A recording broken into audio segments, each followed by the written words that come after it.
રાધે રાધે. રાધે કૃપા ગૌસેવા ધામમાં આપ સૌનું સ્વાગત છે. આપ સૌને રાધે રાધે. જીવનમાં સ્ત્રી જેટલું શ્રેષ્ઠ કામ કરી શકે એટલું શ્રેષ્ઠ કામ બગાડી પણ શકે છે. કહેવાય છે કે જીવનમાં માણસ બધાને સાચવવાના પ્રયત્ન કરતો હોય છે, પણ એક સ્ત્રીને જ સાચવી શકતો નથી.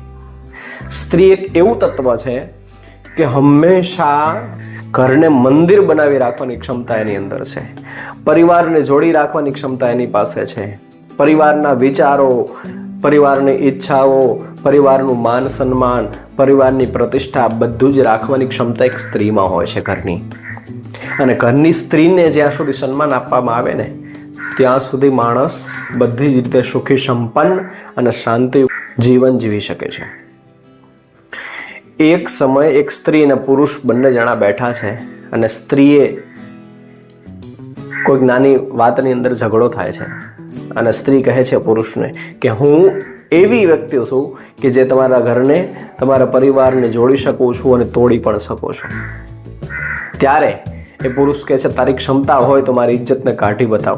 કારણ કે એ વ્યક્તિ ખૂબ સુખી સંપન્ન હતો, ખૂબ પૈસાદાર વ્યક્તિ હતો કે મારી ઇજ્જતને તું ઉછાળી બતાવ. ત્યારે સ્ત્રીએ કીધું તમારા જેટલા પણ સગા સંબંધીઓ, મિત્ર મંડળ હોય, તમારા જેટલા પણ વધારે સન્માન તમને આપવાવાળા હોય બધાને બોલાવો, આમંત્રણ આપીને કાલે.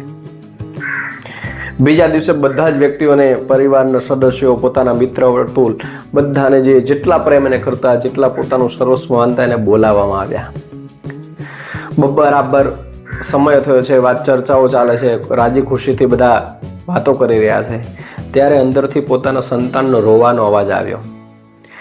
એટલે જે પૈસાદાર વ્યક્તિ છે પોતાની ધર્મપત્નીને કહે છે કેમ દીકરો રોવે છે, કેમ રડે છે? તો કહે એટલા માટે રડે છે કે એને ખીચડી ખાવી છે. ત્યારે એ સ્ત્રી પાસે જઈને કહે છે કે તો એને ખીચડી આપો ને. તો કે એને ખીચડી આપીશ તો બધી ખીચડી પતી જશે, તમારા સગાવાલાને, પરિવારને, મિત્ર વર્તુળને કઈ રીતે હું જમાડીશ? આ વાત સાંભળી ગયા જેટલા પણ સગાવાલા હતા અને જેટલા પણ પરિવારના સદસ્ય હતા, મિત્ર વર્ગ હતા, એ બધા સાંભળી ગયા. આ સાંભળીને મનમાં વિચાર કરવા, એકબીજાની વાતોમાં કાનમાં કાન નાખીને વાતો કરવા માટે ધીમે ધીમે કે આટલો બધો પૈસાવાળો વ્યક્તિ એક છોકરાને ખીચડી ખવડાવવાની બાબતની અંદર બંને જણા ઝઘડા કરી રહ્યા છે. કારણ કે અમને આટલી મોટી વ્યવસ્થા, આટલું બધું સુખ હોવા છતાં પણ પતિ પત્ની શાંતિથી ખાઈ શકતા નથી. આ કેટલો પૈસાવાળો પણ શું કામનો? આટલું કહી અને પછી બધા ચાલ્યા ગયા. સ્ત્રીને બીજા દિવસે કહે છે કે તમારી ઇજ્જત તો ઉછાળી દીધી, તમારી ઇજ્જત પાછી કેવી રીતે લાવી શકે? તો મને કરી બતાવો. કહ્યું કે થોડા દિવસ પછી પાછા એના જેટલા પણ સદસ્યો, સભ્યો જેટલા હતા, મિત્ર વર્તુળ અને પરિવારના સદસ્યો તો બધાને બોલાવ્યા અને ફરી પાછા વાતો કરતા હતા સ્મિત સાથે, પોતાના પતિ સાથે, બધા પરિવારના સદસ્યો. અને ફરી પાછો ઘરમાંથી છોકરાનો, સંતાનનો રોવાનો અવાજ આવ્યો. રડવાનો અવાજ આવ્યો એટલે પતિ ચાલ્યો છે એની પત્ની પાસે. કેમ રડી રહ્યો છે? તો એને ખીચડી ખાવી છે. તો એક કામ કર, તો બધી ખીચડી આપણા હોલમાં લઈ આવ અને બધા બેસીને આપણે પરિવાર સાથે જમીએ.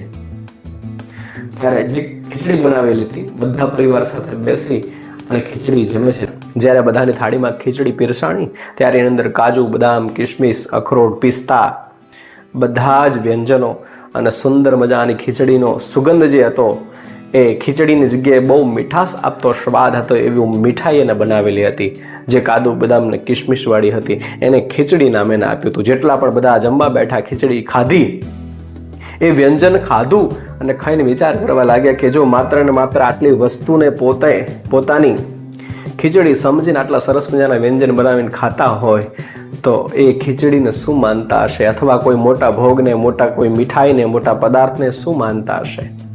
કેટલી શ્રેષ્ઠ છે પતિ પત્ની, કેટલા સુખી સંપન્ન છે.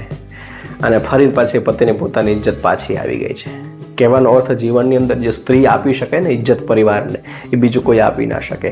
અને એની જે ક્ષમતા છે એનો વિશ્વાસ, એનો ભરોસો, એની ક્રિયા, એનું કર્મ, આ બધી જ વસ્તુ સ્ત્રી પોતાના જીવનની અંદર કરે છે પોતાના પરિવારને સાચવવા માટે. પોતાનો ભોગ સૌથી વધારે હોય. દિવસ રાત પોતાના પરિવારને કેમ સાચવવું, કઈ રીતે રાખવા, પોતાના પતિના કીધું કેમ કરવું, પોતાનું પતિનું સન્માન, સંતાનોને ભણાવવા ગણાવવા આગળ વધારવા કઈ રીતે કરવું, પોતાના સાસુ સસરા હોય, પોતાના મા બાપ હોય એને કઈ રીતે સાચવવા, કઈ રીતે બધાને બેલેન્સમાં રાખવા, કઈ રીતે મેનેજ કરવું, આ બધી જ વસ્તુ ઘરની સ્ત્રી સિવાય કોઈ કરી શકતું નથી.